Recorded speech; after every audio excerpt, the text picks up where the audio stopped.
لوگ افطار کے دوران پکوڑے، سموسے، جلیبیاں اور میٹھا بہت زیادہ استعمال کرتے ہیں اور کھانا اس کے 2 گھنٹے بعد پھر کھا لیتے ہیں، تو بہت زیادہ کیلری انفلکس ہو جاتا ہے. مطلب پورے دن میں جو انہوں نے نیٹ 2-2,500 کیلریز کھانی تھی وہ شاید افطاری کے ٹائم ہی کھا گئے.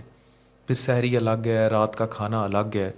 تو اس چیز کو ہم کیسے روکیں؟ میرا تو سنت تو یہ ہے کہ کھجور کھائیں اور پھر کھانا کھا لیں. لوگ اس چیز سے بڑے ہٹ کے ہیں اور اب ایک ٹرینڈ ہے، بڑے بڑے افطار دسترخوان ہیں.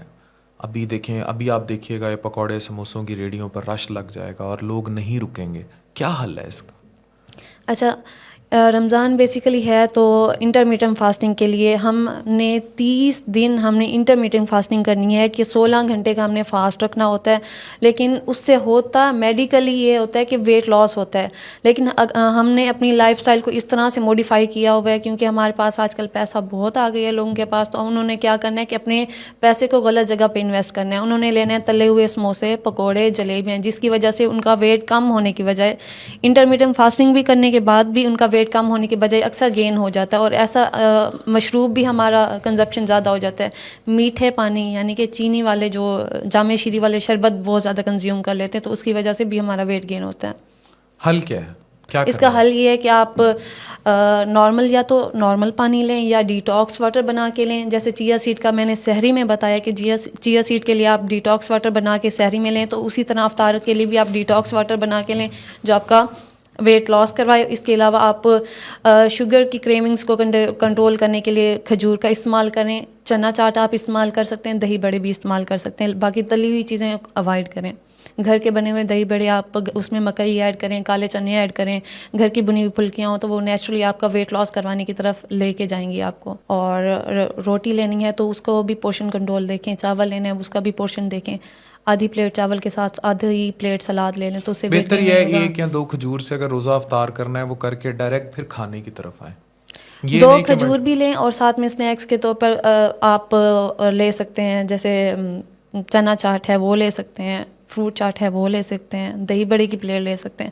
پھر نماز پڑھ لیں، نماز کے بعد آپ لے سکتے ہیں کھانا روٹی کھا لیں. یا چاول اور جو بھی اگر لینا بہت چاہیں. اوور ویٹ ہیں تو آپ ڈائریکٹ پھر اپنا ایک پورشن کنٹرول میل لیں. کسٹمائز پراپر ڈائٹ پلان لیں اگر بہت زیادہ اوور ویٹ ہیں. اور کسٹمائزڈ میل لے لیں نا اپنا. مطلب آپ نے کھجور سے روزہ افطار کیا، اس کے بعد آپ پورشن کنٹرول کے ساتھ اپنی ڈائٹ کھائیں.